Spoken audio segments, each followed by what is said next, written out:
जब गांव स्तर पे चर्चा जाएंगे तो हमारे लोग किसानों की तरह जागेंगे।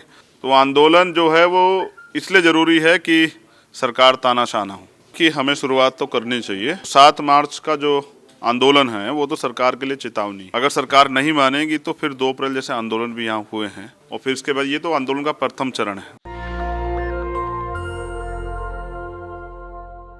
लेटरल एंट्री के जरिए जिस तरह से ज्वाइंट सेक्रेटरी लेवल की भर्ती हो रही है सरकार करे, उसको लेकर चंद्रशेखर आजाद रावण ने संसद मार्च का ऐलान किया है।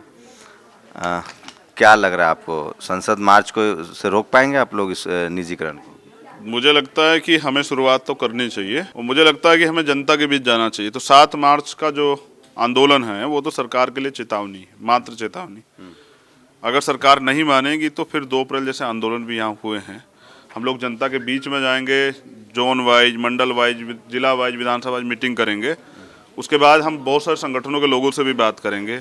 फिर हम लोग जो हैं प्रदेश स्तर पे भी लोगों की से बात करेंगे, जनता को अवगत कराएंगे कि देश में करना क्या चाह रही है सरकार।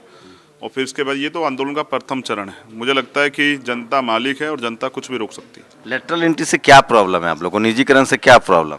मैंने किसानों का आंदोलन देखा है, और किसानों ने सरकार को मजबूर किया कि उन्होंने कहा कि हम ये बिल रोक देंगे, ये कानून 1.5 साल के लिए रोक देंगे। तो मुझे लगता है जन आंदोलन में ताकत है, तो हम ये निजीकरण और सब चीज़ें रोक सकते हैं। आप लेटरल एंट्री की बात कर रहे हैं, तो लेटरल एंट्री जो है, जैसा मैंने बताया कि अगर एक सेक्शन ऑफिसर को प्रमोट किया जाए संयुक्त सचिव पे, तो उसको कम से कम 25 से 30 साल लगते हैं।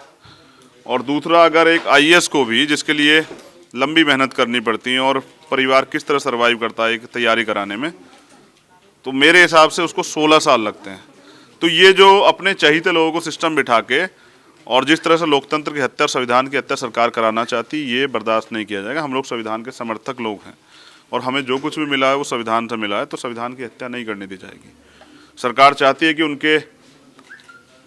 उनकी सोच के लोग, उनके विचार के लोग सिस्टम में बैठ जाएं, और फिर वहाँ से उनके दिखाए इशारे पे न्याय संगत, संविधान संगत कानून काम ना करके वो सरकार के हिसाब से काम करें, और जिससे कि लोकतंत्र की जड़ें बिल्कुल कमज़ोर हो जाएं।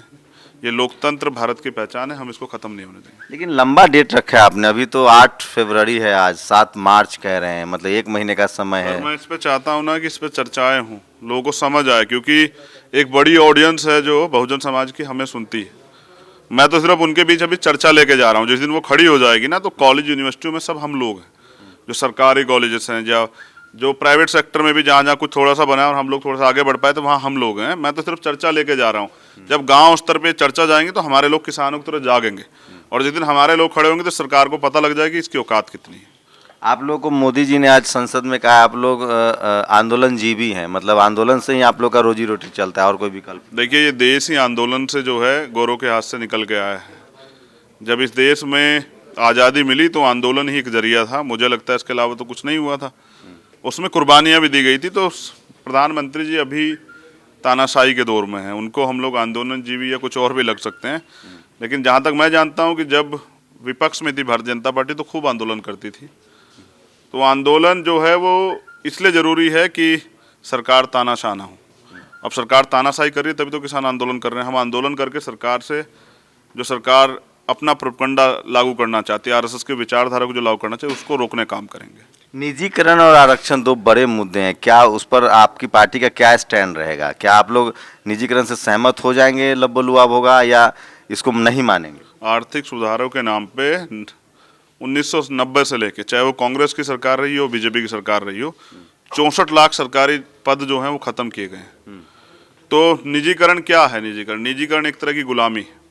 हमारे लोगों पे तो ये इतने बिजनेस नहीं है, हमारे लोगों पे तो इतनी उनकी आर्थिक मजबूती नहीं है कि वो इतनी बड़ी कंपनियों को चला सके। तो अपने लोगों को ही तो सब चीज़ें दी जा रही हैं, और ये निजीकरण को समझना पड़ेगा।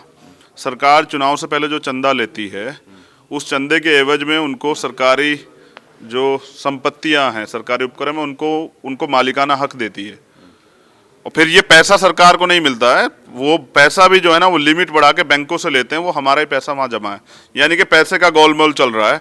जब ये नहीं लौटा पाएंगे इस कर्ज को, तो सरकार इनका कर्ज माफ़ कर देगी। बैंक डिफाल्टर हो जाएगा तो बैंक को बंद कर देगी या मर्ज कर देगी। तो ये सरकार पूर्ण रूप से पूंजीपतियों के हाथ में है। मैं निजीकरण का विरोध करता हूँ, और मैं ये चाहता हूँ जो निजीकरण हुआ हो उसमें भी जो संवैधानिक मूल्य हैं उसके आधार पे हमें आरक्षण की व्यवस्था कराई जाए, क्योंकि अभी इस स्थिति में नहीं पहुंचा देश। अभी तो 100 साल देश में जरूरत है।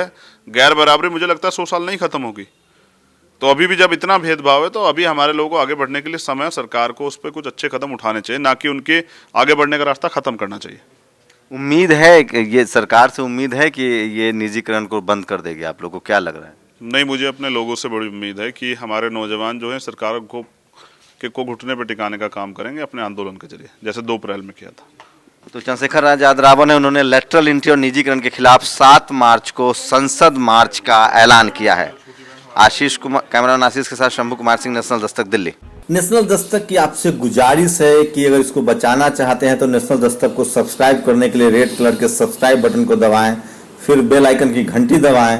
नेशनल दस्तक को बचाने के लिए बहुत जरूरी है कि हर खबर को शेयर करें, लाइक करें, कमेंट जरूर करें।